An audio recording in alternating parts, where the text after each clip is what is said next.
Жалпы коомчулукка билим берүү тармагындагы ар кандай көйгөйлөрдү жана маалыматтарды жеткирген педагог көрсөтүүсү кайрадан сиздер менен саламатсыздарбы? Негизи эле бүгүнкү күндө социалдык тармактарсыз жашообузду элестетүү кыйын болуп калды. Мындайча айтканда, социалдык тармактар жашообуздун өзөгүн түзүп калды. Деги эле жаш балдар эмес, чоңдор дагы андан баш тартып кетүү кыйын болуп калды. А бирок ушул социалдык тармактар бүгүнкү күндө биздин өспүрүм курактагы балдарыбызга, анын ичинде окуучуларыбызга кандай өзүнүн терс таасирлерин тийгизип жатат. Мына ушул боюнча баарыбыз билебизби? Келиңиздер, бүгүн биз дал ушул теманын алкагында сиздер менен сөз кылмакчыбыз. Ал үчүн бизге студияга атайын ушул темага тиешеси бар конокторубуз келип студиядан орун алып отурат. Келиңиздер, анда мен сиздерди дал ушул коноктор менен тааныштырып өтөйүн. Закиров Аким Закирович, психология илимдеринин кандидаты, Ош мамлекеттик университетинин профессору. Жана ошондой эле Аида Тагаева, Ош шаарындагы номер 38 Барпы Алыкулов атындагы мектеп гимназиясынын информатика мугалими. Урматтуу эжеке агайлар, биздин студиябызга кош келипсиздер. Мынакей жогоруда атап өткөндөй, негизи эле ушул бүгүнкү күндө социалдык тармактардын жаш балдарга тийгизген таасири аябагандай бир көзгө басып көрүнүп турса дагы, аны биз мойнубузга албайт экенбиз. Канчалык ошол билсек дагы социалдык тармактарга ушунчалык баш отубуз менен кирип кеткен жагдайлар арбын экен да. Айтып өтсөңүз агай, деги эле ушул социалдык тармактарга көз карандылык, анын ичинен уюлдук телефонго көз карандылыкты балдарыбыздан биз кандай белгилеринен байкасак болот? Деги эле ага агылып берилип кетүүнүн негизги себептери эмне болуп жатат? Туура. Урматтуу телекөрүүчүлөр, ата-энелер, балдар. Мына бул проблеманы азыркы күндө бир канча жагдайга бөлүп алып караса жакшы болот. Социалдык тармакты бир жагынан оң жактары дагы бар. Анын кийинки күндөрү терс жактары андан көбүрөөк болуп кетти. Эми буну биз социалдык тармактарды, балдарды буздук, тарбиядан башка жака багытын бербейдик деп токтотуп коюуга мүмкүн эмес. Анткени дүйнө, коомчулук азыр социалдык тармакты колдоп, бардык дүйнөдөгү өлкөнүн бардыгы ушунун иш аракетинде өнүктүрүүнүн багытын иштеп атышат. Ошондуктан биз дагы ошол мамлекеттер сыяктуу бул социалдык тармакты туура, ошо балага бир тарбия, келечекте бир багыт берет деп турган стандарттуу эрежесин тандап, аны билим берүү министрлигинин деңгээлинде аны колдоп, анан балдарга тарбия берсек боло турган нерсе. Эми бул социалдык тармак азыркы күндө жаңыдан мындай көп бурный өсүп аткандыгына байланыштуу, азыр биздин колдон аны башкаруу азырынча жетишпей атат. Бирок ошондой болсо дагы чектөөлөрдү киргизсек болобу? Ошондой болсо дагы буну биз колдон келбейт деп таштап коюуга болбойт. Буну бир канча оңдоолорду киргизсек болот. Социалдык тармак өзү бир жагынан караса билим берүүнүн булагы. Экинчи жагынан карасак, ал билим берүү балдарга жогорку деңгээлде эле билимди бере бербестен, ал тескери багыттагы дагы жүрүм-турум нормаларды пайда кылып жатат. Айрыкча ала турган болсок, мына кичинекей 2 жаш балага дагы сотканы бербесең ыйлайт. Эгер берип койсоң, ал басып атып, керектүү маалыматтарды көрүп, анан ыйламай токтоп калат. Аны түшүнгөн ата-эне иштен келип эле ыйлап аткан баласына чөнтөгүндөгү сотканы берип коет. Мындай башка фактыдан көрүүгө болот. Демек, азыркы күндүн балдары илгерки балдар эмес. Азыркы заманбап тарбияланып жаткан балдар деп айтууга болот. Демек, ошол 2 жашар бала ошо сотканын мазмунун, анын жана функцияларын башкара билгендиктен аны көрүп атат. Демек, мындан эмнени айтууга болот? Бул социалдык тармакты токтотуп коюуга болбойт дегенди. Анын оң жактарын гана алышыбыз керек, Оң жактарын жана айттым. Эми тескери жактарын айта турган болсом, ал балдардын сөзсүз жекече личностдук сапатын барган сайын бузуп жаткандыгы байкалып атат. Айрыкча мен как психолог катары айткым келет, адамдын жүрүм-турум нормасындагы личностдук сапаттар ашыкча бир маалыматтын натыйжасында бузулуп жатканын биз көрүп атасыздар. Анын ичинен дагы эмоционалдык абалдар. Бул эмоционалдык абал өзү дагы бир канчага бөлүнөт. Мына агрессия, депрессия, фрустрация, настроение, стресс. Анан жөнөкөй сөз менен айтканда, жанагы адамдардын же балдардын өзүн өзү баалоосу дагы ашып жана кемип атат да. Эгер бунун ар бирин жекече бир токтолуп карай турган болсок, анын оң жагынан тескери жагын көбірек байқасақ болады. Мұны эми бир элементин айтайын, агрессиянын күчөшү. Биз жалаң эле балдарды мекенчиликке тарбиялоо менен балдарды мушташканга, атканга, же болбосо экинчи бир адамга бир кордук көрсөтүүгө багыттап үйрөтпөйбүз да. Ошонун ичинен керектүүсүн жан мекенчилик багыттагы тарбияны алганыбыз жагдайлуу. Ал эми агрессия өзү дагы биргенчи болунат. Демек, бул ошо социалдык тармактагы берилген маалыматтарды көрүү менен балдарыбыз билинбей агрессиялуу балдар болуп чоңоюп атышат. Бул бир элементи. Эми мына агрессиянын өзү дагы бир канча бөлүккө бөлөт деп айттым. Мына мисалы үчүн белгисиз агрессия, жинденүү агрессиясы, таарынуу агрессиясы, тил аркылуу аткарылуучу агрессия, өзүн күнөөлүү сезүү агрессиясы. Эми будан башка бир канча бар. Мына мисалын айтайлык, өзүн күнөөлүү сезүү агрессиясы балада күчөп кала турган болсо, мына кече эле телевизордон көрсөттү, бир бала 8-этаждан жана куткаруучуларга баш бербестен секирип өзүн жок кылып алды. А эмне болду? Ушундай социалдык тармактын подражениясы, же ошого ынануу, ыкташуу, үйрөнүү багытында анын психикасы өзгөрүп, өзүн башкара албагандыктан жанагындай. Агай, ушул жерден сизге бир суроо да. Дал ушул баланын видеосун, ошол жерде тартылып алынган видеону бүгүнкү күндө ар кайсы социалдык тармактарда айталы, эң эле жөнөкөй социалдык тармак WhatsApp'та да таратуулар аябай көп болуп жатат да. Муну негизи эле коомчулукка ошол видеону жарыялап чыгаруу бул биздин көрүп жаткан өспүрүмдөргө кандай таасирин берет? Эми, конечно, бул сөзсүз тескери таасирин берет. А бирок тескери деп эле коюп койгого болбойт. Эми азыркы күндө азыркы заман өзгөрүп, биздин бийлик өзгөрүп, баардыгы натуральный болсун дегендиктен ал законго ылайыктуу болуп, анан элге көрсөтүлүп атат да. А мен ойлойм эми бир жагынан көрсөтпөй койсо жакшы болмок. Ошону видео кандай болсо ошондой бербей, атайын бир сүрөт мененби, же бир башка ошол нерсени туюндуруучу нерсе менен берсек дагы болобу эле? Болот эле, бул жерде бир ошол жердеги биздин куткаруучулардын кандайдыр бир адистик жагынан жетишсиз экендиги байкалып калды да. Аны бир мындай бир спецтик группа менен, атайын группалар менен ал баланы жөн эле сактап калса болот. Жана психолог деген психолог барган экен, бирок бул жерде спасениянын өзүнүн психологиялык теориялары жашайт. Ынандыруу, ыкташтыруу, көндүрүү жана башка деген. Булар жөн эле баягы күндөлүк обычный кыргыздын методу менен салып секирсең өлөсүң, өлсөң жаман болот деген күндөлүк обыденный общениянын деңгээлинде мамиле кылып атат. Демек, бул нерсе биздин балдарыбызга да терс таасирин тийгизиши мүмкүн. Урматтуу телекөрүүчүлөр, сиздерге эсиңиздерге сала кетейин. Бүгүн биздин көрсөтүүбүз түз эфирде уланып жатат. Андыктан сиздер бүгүнкү биздин темага байланыштуу өзүңүздөрдүн суроо сунуш пикирлериңиздерди бизге сөзсүз түрдө берип, сурооңузга жооп алсаңыздар болот. Бүгүнкү биздин маек кылып жаткан темабыз бул социалдык тармактардын окуучуларга тийгизген таасирлери боюнча болуп жатат.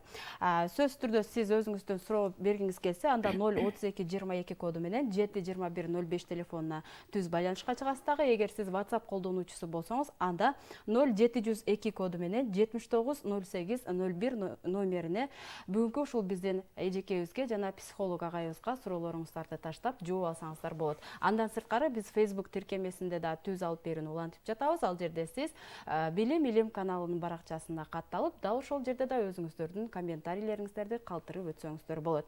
Эжеке, сизге суроом, негизи эле ушул бүгүнкү күндө жалпы эле ушул уюлдук телефон, сиз эжеке болуп ушунчалык эмгек тажрыйбаңызда балдарды бир кандай жакка буралды дейсиз жеке баамыңызда? Саламатсыздарбы? Мен ушул социалдык тармактар, уюлдук телефондор окуучуларга оң таасирин тийгизген учурларды да байкайбыз. Анан терс таасирин тийгизген учурлар көбүрөөк байкалып атат да. Себеби социалдык тармактар окуучуларды көп эле сабактардан алаксытып коет. Оюндарга кирип кетет. Анан социалдык тармактардан алар өздөрүнүн маалыматтарын туура эмес жактарга бөлүшүп, агрессивдүү маалыматтар менен бөлүшүп, ошондуктан өздөрү кандайдыр бир терс таасирлерди көбүрөөк алабы деген ойдобуз да. Бирок бул азыр агай айтып кетти, мен баягы кошуламын ошо агайдын айткандарына. Социалдык тармактарды, деги эле уюлдук телефондорду тыйып коюу азыркы замандын талабы эмес да. Азыркы замандын талабы ошо маалыматтык сабаттуулукту балдарга үйрөтүү. Кандай маалыматтарды алуу керек? Демек, бул маалыматтык сабаттуулук замандын талабы болгондуктан мектептин программасына ошол маалыматтык сабаттуулукту киргизип кандай маалыматтар менен бөлүшүш керек, маалымат чөйрөсүндө кандай өзүн алып жүрүш керек, демек ошол этикаларды окуучуларга кичинесинен үйрөтүш керек деген ойдомун да. Сиз информатика мугалимисиз да? Сиз башка адамдарга караганда технологияны алардан анча алдын түшүнөсүз да? Сизге суроом да, негизи эле ушул балдардын социалдык тармакка катталып жатканда же ата-эналар көрүп жатканда балдардын жаш өзгөчөлүгү алынабы, алардын жашын канчада деген суроолор келеби? Негизи эле жалпы андай болбосо дагы биз өлкөбүздүн жаштардын келечеги үчүн биз социалдык тармактарга жаш курагынын өлчөп бир ушул жаштан өтпөш керек, ушул жаштан жогорку жаштагылар колдонуш керек деген бир жаш чектөөлөрдү койсок болобу? Сөзсүз түрдө уюлдук телефондорду алып берип жатканда ата-эне аларга сим карта алып берет. Анан ошолдо аккаунт ачууда, уюлдук телефондо аккаунт ачууда жаш өзгөчөлүгү каралат. Эгерде балага десе, соц тармактарда деле ошол көп нерселерге тыюу салынат, чектөөлөр бар. Мисалы үчүн 7-8 жаш дей турган болсо, ошо 7-8 жашка ылайыктуу маалыматтар гана бөлүшүшөт. Андан кийин 18 жашка чейинки окуучулар болсо, алардын аккаунтунда дагы ошол чектөөлөр болот да, соц тармактарда, YouTube каналдарында.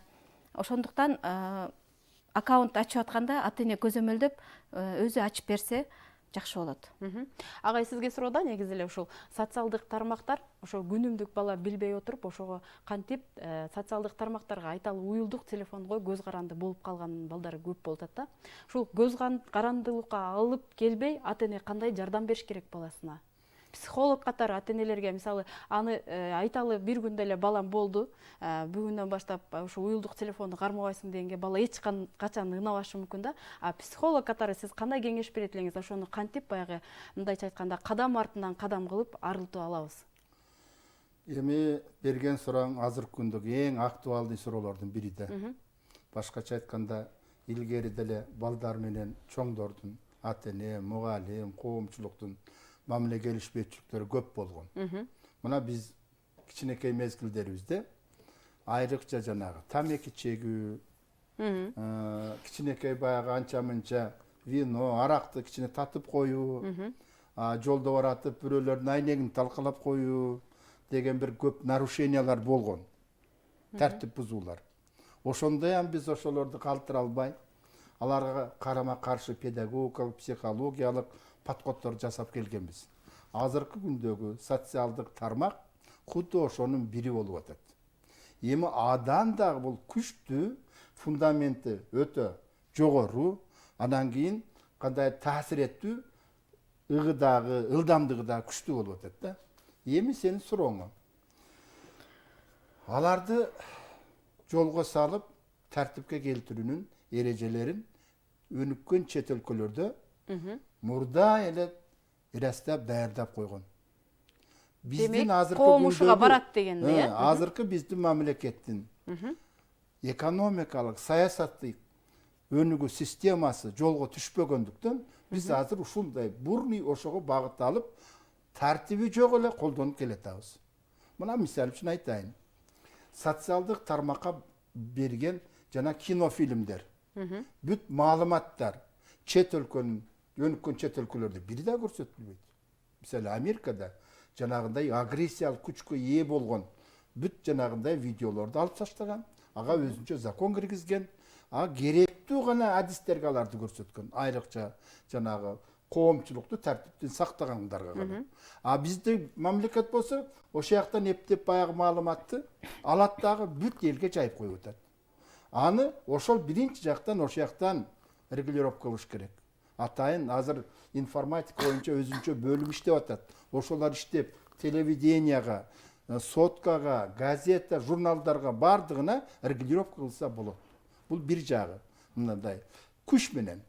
Экинчи жагы, балдарга бул андай сага зыян, бул андай болбойт, бул тигиндей болот деп айтуу вообще туура эмес.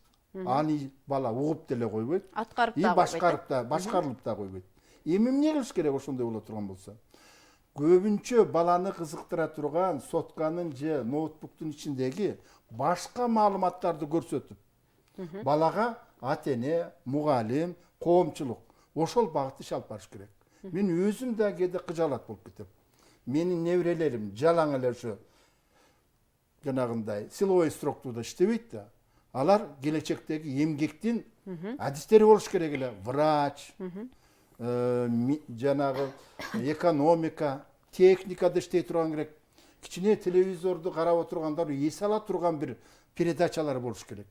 Азыр бирөөлөр сүйлөп калса уккун келбейт. Кинофильм көрөйүн деп бассаң эле жалаң байбектер чыгат. Ошолордун Демек, ал агрессияга апарат. жана сотканын өнүгүшүнө түрткү берип атат да. Себеби балдар ал мезгилде сабакта болот, аякта болот, бирок ал маалыматтын баардыгы кайра соткага берип жүктөлүп атпайбы? Алар баягы керектүү жагынан келет дагы соткадан ошону ачып алып аны көрүп атпайбы? Эгерде биз ошол эрежелерди туура колдонуп, балдарга түшүндүрмөлөрдү бере турган болсок, башкарылбай турган эч дүйнөдө эч нерсе жок. Бир гана биз теорияга ишенбей атабыз да. Биз ата-эне да ишенбейт. Жада калса мугалимдер да ишенбейт. Коомчулук да ишенбейт. Мына азыр кызык бир парадокс чыгып калды. Орустун улуу педагогу Константин Дмитриевич Ушинский бул балдарды окутуп тарбиялоонун чоң эрежелерин, теорияларын жараткан адам. Ал окуу менен тарбияны мынантип салыштырат. Атка чегилген араба сыяктуу тарбиялаш керек дейт. Демек окуучуну, окуучуну атка чегилген араба сыяктуу. Эми түшүндүрмө берип коеюн. Ат деген ким? Бул тарбия. Араба деген окуу. Азыр тескерисинче болуп калганда. Араба атты сүйрөп алган. Окуу кетип атат, тарбия жок. Анан бизден чыгкан адистин бардыгы чөнтөсүндө акчасы бар, кызматка барып отурат. Ал барары менен коррупционер болот да. Тарбия жок. Агай, сөзүңүзгө аралжыда ушул жерден эжекеге суроону бургум келип жатат да. Ушул агайдын айтканына кошуласызбы? Бүгүнкү күндө араба өзүнчө баратат, ат өзүнчө баратат. Сиз ушуга кошуласызбы, мугалим катары? Араба бараткан жок. Араба атты сүйрөп баратат. Ошол ооба, негизи агайдын айткандары туура, тарбия жок деп. Билим мектепте эмне берилет? Билим берилет. А тарбия үй бүлөдө берилет. Ошол үй бүлөдө ата-эне балага түшүндүрүү иштерин жүргүзүш керек. Баягы ыйлап аткан балага телефонун берип коет деп айтпадыбы агай? Ыйлап аткан баланы оюн аркылуу соротуш керек. Кичинекейинен бала менен ата-эне ойнош керек. Оюндарды, ар түрдүү алаксыздуу жолдорун сүйлөшүү аркылуу балага түшүндүрмө бериш керек дейм да. Бирок биз азыр эмне кылып атабыз? Бала унчукпай жатабы, болду. Ошого макул болуп телефонду карматып коебуз. А бала ошого көнүп соткадан арылгысы келбейт да. Кичинесинен сотка кармап, анан уже чоңойгондо ал өзүнүн куралы катары. Запретный плод сладок деп коет го орустарда. Канчалык тыйган сайын бала ошого умтула берет да. Тыйып телефонун бекитип койгондо анан психологиясы өзгөрүлө баштайт баланын. Ошондуктан балага түшүндүрмө иштери. Сиз өзүңүз үйдө энесиз да, эжеке? Энесиз. Сиз балдарыңызга ушул телефонду тыйып бекитип койсоңуз кандай кабыл алат балдарыңыз? Балдарым, конечно, жанагылат сөзсүз түрдө жини келет. Мен көрөт элем дейт. Анан отуруп алаксытканга аракет кылабыз. Китеп окуп бергенге алаксытабыз. Бирок китепке көңүл бурабы ошо? Жок, ошондо дагы китепке көңүл буросо, кичине убакытта китепке кичине көңүл бурабыз, анан кийин кайра дагы телефонду талап кыла беребиз да. Ошондой моменттер болот. Эжеке, сизге да бир суроо да. Мынакей, сиз коомдо бүгүнкү күндө энесиз, аялсыз, анан кийин көпчүлүк окуучуларга тарбия берген мугалимсиз да. Анан сизге суроо, бүгүнкү күндө ушул жаштардын 80% ушул TikTok тиркемесине киришет экен. Ал жерде ошол кааласа бийлейт экен, кааласа ырдайт экен, ар кандай 15 секундтадан 3 минуттага чейинки кыска видеолорду киргизишет экен да. Ушул нерсеге сиз кандай карайсыз? Бүгүнкү күндө ушул TikTok менен барсак биз деги эле келечек муундарына кандай тарбия беребиз? TikToктун жаман жактары көп деп коңшулаш өлкө мына Өзбекстан TikToкту жаап койду да. Эмне үчүн деп ойлойсуз? Бизде эле жапканга мүмкүнчүлүк барбы? Негизи TikToкту ачылганда эле биз туура эмес колдонуп баштадык да. Бирок туура колдонуп, ошол жерден билим алгандар да болуп жатат. Бирок көбүнчө ошол жаштарыбыз баягы маалыматтык сабаттуулук жоктугунан көптөгөн жаман жактарын көрсөтүп алып атышат да өздөрүнүн. Анан агрессия, жанагындай агрессивдүү комментарийлер жазылат. Ага дагы анан кошумча алар өздөрү агрессивдүү жооп беришет. Ошол сыяктуу көптөгөн окуялар, көрүнүштөр болуп атат. Буну жаап таштаса деле болот негизи. Андан башка деле маалымат ала турган, билим ала турган социалдык тармактарыбыз көп. Жеке пикириңизде ушул TikTok биздин жаштарга керекпи? Instagram сыяктуу. Бул эми мындай караганда жаштардын ар бир өзүнө дагы байланыштуу. Кээ бир жаштардар ушул TikToктон өзүн ачып өзүнүн жанасын көрсөтүп атат да, талантын көрсөтүп, өзүнүн ачылышы. Ал эми кээ бирлер терс жактарын көрсөтүп атат. Ошондуктан бул ар бир жаштын, ар бир адамдын өзүнүн ыйманына, демек ал өзүнүн ойлоп жетүү деңгээлине жараша. Билимине жараша. Урматтуу телекөрүүчүлөр, сиздерге телефон номерлерди эсиңиздерге сала кетейин. Атайын түз байланышка чыга турган болсоңуз, анда 03222 коду менен 72105 телефонуна түз байланышка чыгасыз. Ал эми сиз WhatsApp колдонуучусу болсоңуз, анда 0702 коду менен 790801 номерине бүгүнкү ушул окуучулардын, деги эле өспүрүм курактагы балдардын социалдык тармакты колдонуусу боюнча айтып өтсөңүз, деги эле суроолоруңуздарды берсеңиздер, бүгүнкү биздин психолог жана мектептен келген эжекелерибиз жооп бермекчи.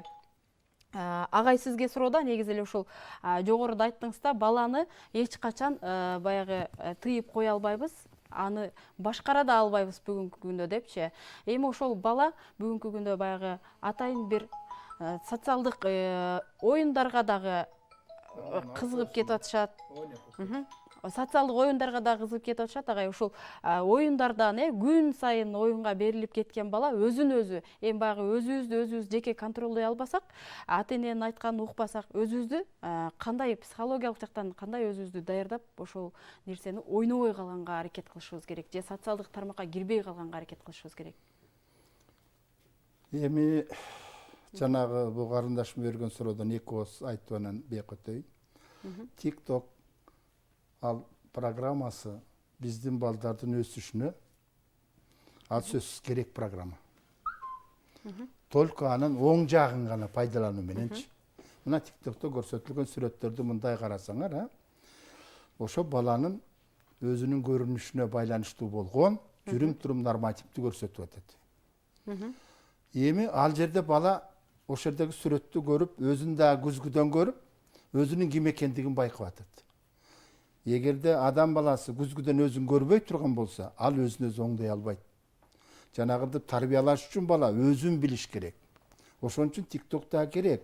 Только жанагындай ашыкча, керексиз, биздин маданиятка ылайыгы жок программаларды коюштун зарыкчылыгы жок. Андайларды киргизгенге запрет коюш керек.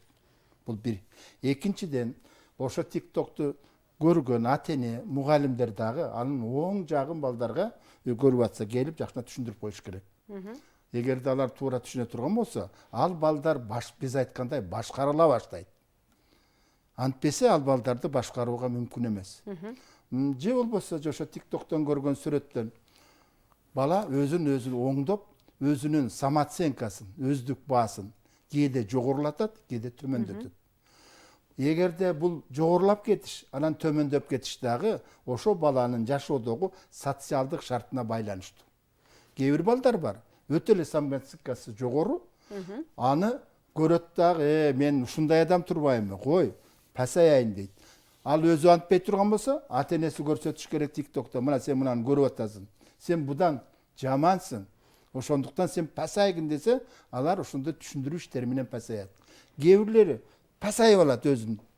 Төмөн сезип элечи, мен колуман келбейт, жасай албаймын, мен баары ушундаймын деп. Наоборот, ал кайра көтөрүлүш керек. Келип, азыркы коом талап кылган күндөлүк керектикке жараша жүрүм-турумдун активдүүлүгүн көрсөтүш керек да. Эми сенин сурооң жанагы ошону башкарса болобу деп. Өзүн өзү, адам өзүн өзү башкарса болобу? Өзүн өзү башкаруу, өзү биздин Гальпериндин теориясына караганда биринчи мектепке келгенден баштап баланы өзүн өзү башкарууга мүмкүнчүлүгү бар деп түшүндүрүлөт. Ал деген 7 жаш.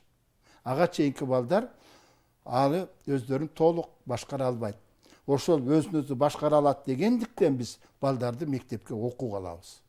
Ошон үчүн мугалим болобу, ата-эне болобу, коомчулук болобу, ошо 7 жаштан өттүбү, ал баланы жаш экен деп калтырып коюуга болбойт.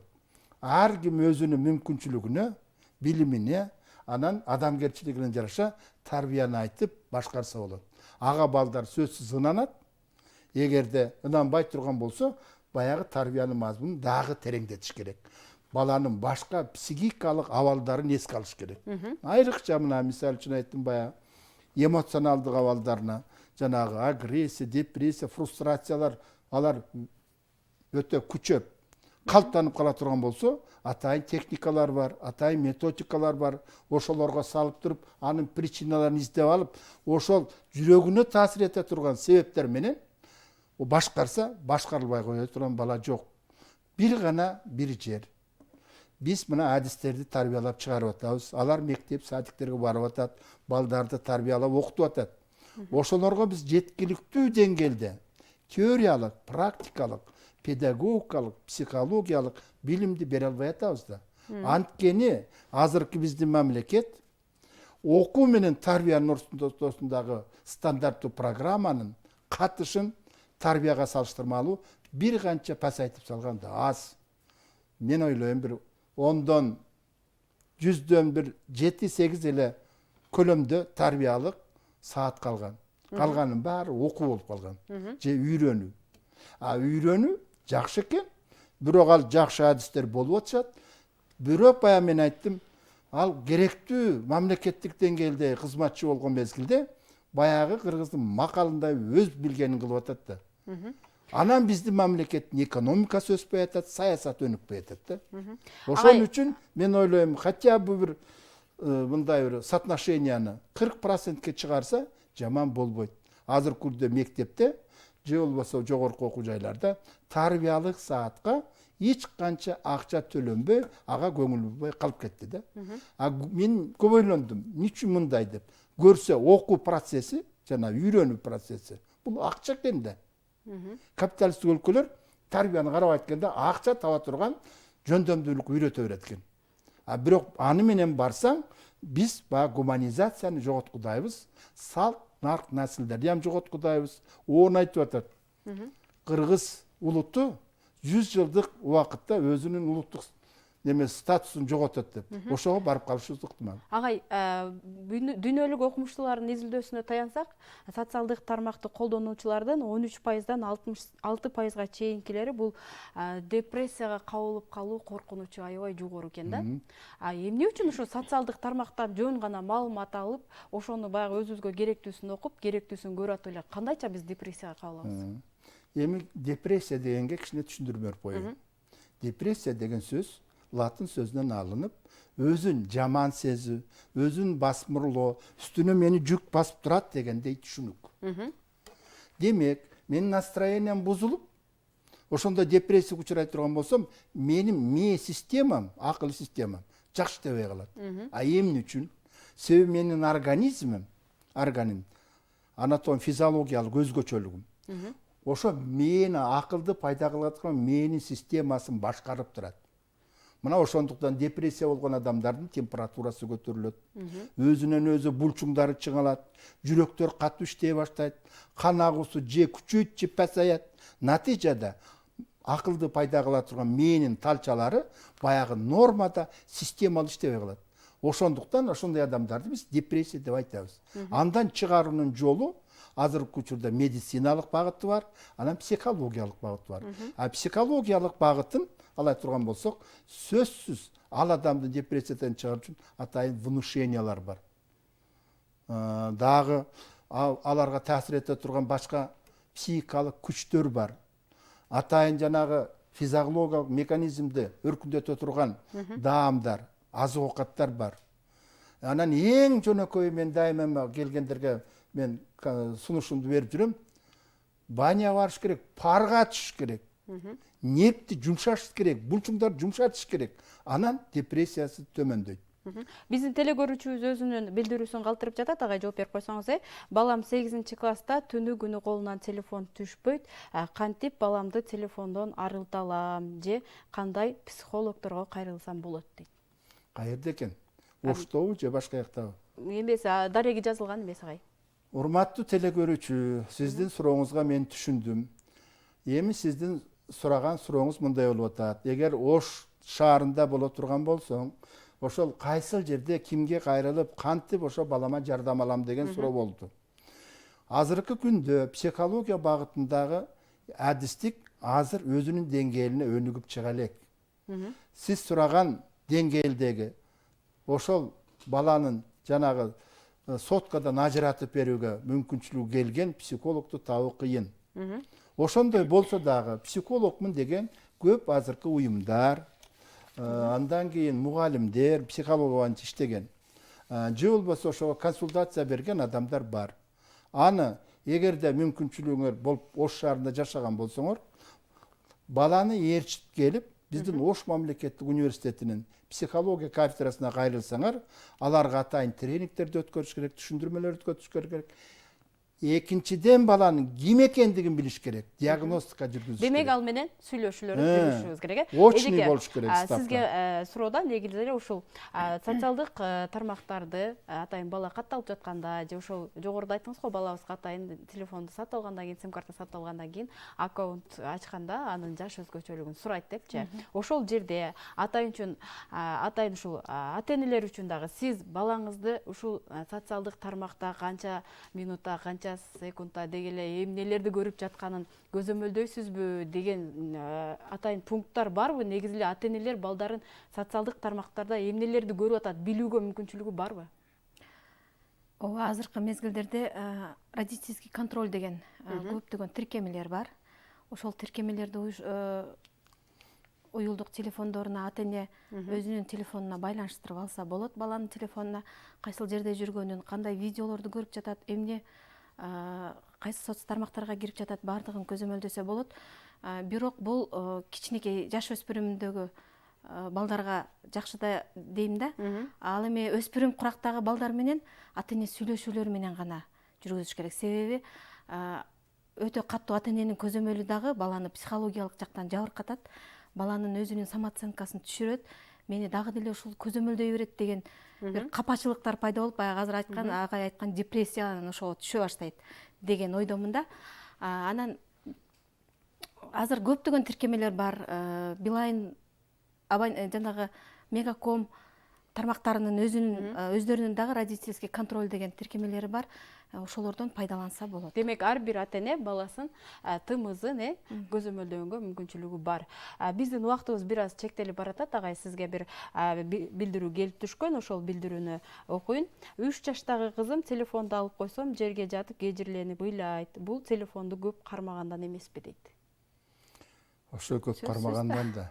Жана мен айттым го, ал кыз 3 жаш экен. 2 жаштагы балдар азыр кадимкидей телефонду ачып, ага алаксыйт. Эми тиги азыркы суроо бергенге айтайын.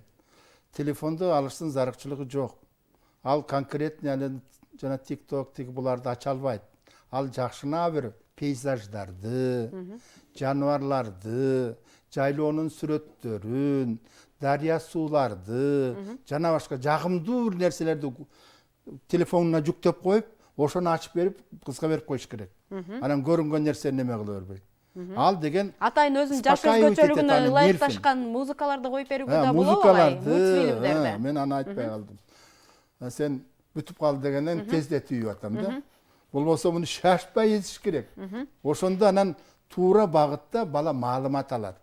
Жана мен айткандарды жакшына коюп бере турган болсо, ошо кыздын, баланын нерв системасы жайлайт. Өз радосттарды пайда кылат. Анан менен бир нерсе ушуга байланыштуу айтып коеюн. Мына биздин илимде көңүл деген бар, маанай, настроение. Эң негизи балдарды ошо соткадан алаксытып, жеде ошону запрет коюп, жана тарбиялоодо ушул психикалык процессти колдо алыш керек. Ал үчүн көңүл, маанай өзү дагы 3 негизги факторго бөлүнөт. Биринчи стеникалык, астеникалык, амбиваленттик деген багыты бар. Стеника оң туюулардын пайда кылышы. Биз жанагы тарбия жүргүзгөндө оң туюуну пайда кыла турган көңүл бурун эрежелерин колдонуш керек. Бул үчүн жана китептерди окуй турган болсо көп ыкмалар, методдор бар. Анын тескериси да бар. Астеникалык. Ал жанагы азыркы TikTok жана башка биз азыр сүйлөп аткандын бардыгы ошону астениканы пайда кылат. Агай, сизге жеке суроо, сиз өзүңүз социалдык тармак колдоносузбу? Анан психолог катары кайра ошол социалдык тармактардан өзүңүздү мындай чектейсизби? Дегеле күнүнө канча убактыңыз социалдык тармакка кетет? Мен күнүнө ойлойм ошо. Жалпыным эсептегенде 1 сутканы. 1,5 саатка ашпайм. Мен анын үстүнө TikTok тиги буларды ачпайм. мен көбүнчө жанагындай маалыматтарды ачам. Анын ичинде жанагы статьяларды, китептерди, Демек, анан жанагы каттарды, анан көбүнчө мен отуруп алып психологияны кыргыз тилинде китеп жазып жүрөм. Ошондой темеле компьютерде өз отурушум 6-7 саат. Бирок башка менен алек болом. Даже калса жана Facebook'ка мени киргизип койгон, бир информация жазган эмесмин ага. Элдердикин окуп коем, бирок өзүмкүн жазганым жок. Демек, сиз элдердин жазганына кызыгасыз. Биздин убактыбыз аябай чектелип калды. Ошондуктан эжеке сизге кыска нуска сүйлөсөңүз, эки микрофон берейин. Агай, андан кийин сиз дагы. Эми социалдык тармактардын бүгүнкү биздин тема социалдык тармактын балдарга болгон таасири деген болуп атат. Ошондуктан социалдык тармактын балдарга тийгизген оң таасири дагы бар, терс таасири дагы бар. Сөзсүз түрдө биз оң таасирин көбүрөөк алганга аракет кылышыбыз керек, балдарга үйрөтүшүбүз керек, балдарга маалымат беришибиз керек. Ошондо гана ошо балдарга жетет деген ойдомун. Агай, сиз эркин микрофондо жалпы коомчулукка, ата-энелерге, окуучуларга кайрылуу этсеңиз болот. Эми силердин ушу телевидениеңерден пайдаланып, бизди башкарып жаткан жетекчилерге, коомчулукка, элге, ошо балдарга айткым келет да. Социалдык тармакты жаап коюуга болбойт. Бул билим алуунун, тарбия алуунун эң негизги булагынын бири. Бирок муну корректировка киргизиш керек. Ошол биздин балдардын шартына, мүмкүнчүлүгүнө, анан баланын ошо психикалык абалынын өнүгүшүнө жараша. Аны үчүн биздин билим берүү министрлиги ушул программанын үстүнө азыр иштеп атат деп уктум. Ошол программаны киргизип, биз жана сабак берип аткан стандарттуу эрежелер бар программабызгачы. Ошолорго ушунун кандайдыр бир бөлүгүн киргизиш керек. Ар бир мугалим сабак өтүүрдүн алдында өзү уруксат берет. 5-7 мүнөткө чейин ар бир темасына байланышкан тарбиялык ишти жүргүзүү деп. Ошол учурду, ошол моментти пайдаланып, жанагы министерстводун берген стандарттык эрежелердеги теманын үстүнөн балдарга түшүндүрмөнү жүргүзүп туруш керек. Эгерде биз ошондой түшүндүрмөлөр жүргүзүп турсак, барып биз дагы оң жагына жылабыз. Демек, сабаттуу колдоно алабыз. Алыш керек. Сиздердин бүгүн ушунчалык убактыңыздарды бөлүп, студиябызга келип, жалпы биздин теле көрүүчүлөргө өзүңүздөрдүн сонун маалыматыңыздар менен бөлүшкөндүгүңүздөргө терең ыраазычылык билдиребиз. Ал эми урматтуу теле көрүүчүлөр, жогоруда айтылып өткөндөй, сөзсүз түрдө социалдык тармактарды өзүбүздүн керегибизге маалымат алууга жана анын оң жактарын алып калууга гана аракет кылалы. Негизи эле айтылып келет эмеспи? Ширинди да чегинен ашып жесең, ал тишке зыян деп. Социалдык тармактарды дагы чегинен ашырып колдонуу сөзсүз түрдө өзүбүзгө зыянын алып келе турганын бүгүнкү биздин адистер тастыктап өттү. Сиздер менен кайрадан ЛТРдин Билим Илим каналынан жолукканча саламатта туруңуздар.